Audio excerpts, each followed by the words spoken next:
নমস্কার, আমি রিম্পা। আরও একটি নতুন ভিডিও নিয়ে চলে এসেছি।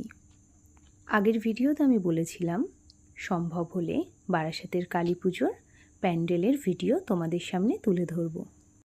এই প্যান্ডেলটির এবছরের থিম ছিল দ্বারকা নগরী।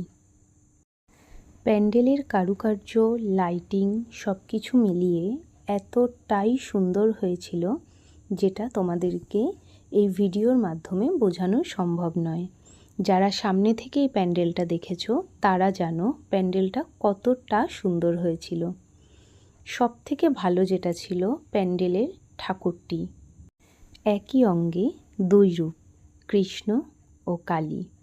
সব মিলিয়ে প্যান্ডেলটা এতটাই সুন্দর হয়েছিল যে একবার দেখে কোনোভাবেই মন ভরছিল না। কারা কারা এই প্যান্ডেলটা দেখেছো অবশ্যই আমাকে জানিও। আজ এইটুকুনি, আবার অন্য একটা ভিডিও নিয়ে চলে আসবো।